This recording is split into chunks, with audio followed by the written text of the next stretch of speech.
याच्यामध्ये मी जीव बी गेला तरी मी हातणार नाही राहिले. आपला जर तिघाला जर काही झालं ते जिल्हे अधिकारी दोषीदार राहणार आहे.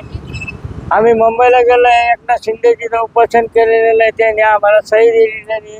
कलेक्टरला आदेश द्यायला सांगितलेला आहे, कलेक्टरला आदेश द्यायला, पण तरी तलाठी मॅडम हे काहीच करीना. आम्हाला दिवस मारायची धमकी टाकू राहिली. मग आम्ही न्याय घेतल्याशिवाय उठणार नाही. हे कोणतं प्रकरण आहे, कोणत्या गावाचे आहे आणि काय? कारकीन मध्ये राहते मी, वावरामध्येच राहते. कारकीन ते पैठण आरुंबात हायवेला जमीन आहे. ही सरपावती केली. ही सरपावतीच्या नंतर या माणसानं अशी एवढी भूल करेले का तो काही समजून जाईना. आतापर्यंत मी दिल्ली, मुंबई, आरुंबाद, पैठण, तहसीलदार हे सारे कोण आले जाऊन सनी हे फक्त टाळाटाळी करू राहिले. आणि म्हणते मावशी तुम्ही कोर्टात गेले रे, धन खायचं कोणाला? आमचे दिवस कितीक राहिले? 3 माणसं 3 ठिकाण झालेले.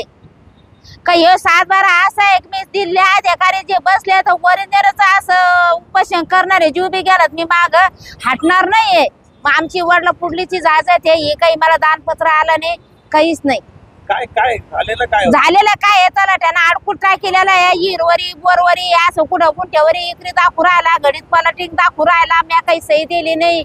हे सारे प्रयत्न करीत होते सही द्यायचे, पण म्या काय सही दिली नाही. ते म्हणते पोरगा अज्ञान होतं, संज्ञान झालं, जमीन माझ्या नावात या ना असं येड्यात काढेलं. आपल्याला रमेश लक्ष्मण मुळेला पोराला घेऊन सनी अशी फसवणूक त्यानं करेल. म्या काही त्यांच्याकडून पैसे घेते नाही.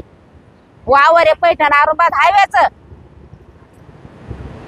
खरेदी पण घेतली होती मग आपल्या हा नावावर 1 एकरची खरेदी खत करून घेतलेले. ते बी पैसे दिलेले. यांच्या सासऱ्याला वर कर्ज झालं, कर्ज घेऊन हे दुसऱ्याला विक्री करीत होते. मग आपल्या वडिलांना पैसे आणले माझ्या वडिलांकडून आणि मी स्वतः खरेदी खत करून घेतले माझ्या नावावर.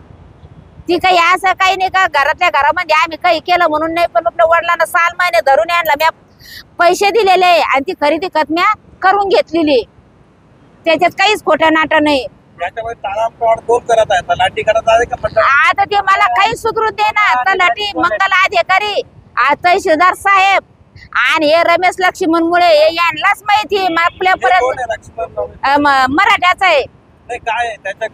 त्याचा काहीच लोड नाही आहे. तरी पण तो आमच्या मध्ये शिरला आणि त्याने हे असं त्यांना पोराला घेऊन सनी काय करून दिलं ते मला माहित नाही. पण आम्हाला मग ना कमी झालं तर मी तलाठ्याला अर्ज द्याला, जिल्हा अधिकाऱ्याला द्याला, SP ऑफिसला द्याला आणि आपल्या तहसील मध्ये द्याला, तलाठ्याला पण द्याला. म्हणलं हे काय जे झालं असं तर काही करू नको, हे तसं थांबे म्हणलं. सगळ्याला अर्ज दिले. तेव्हापासून मी चिकडं फिरून राहिले. काहीच माग हटले नाही कशाला. आता सध्याला आपले जिल्हा अधिकाऱ्याला, SP ऑफिसला, तलाट्याला, तहसीलला आणि MDCला यांना सगळ्याच्या निवेदन देऊन मी पोहोच आणलेली. उठणार नाही साहेब,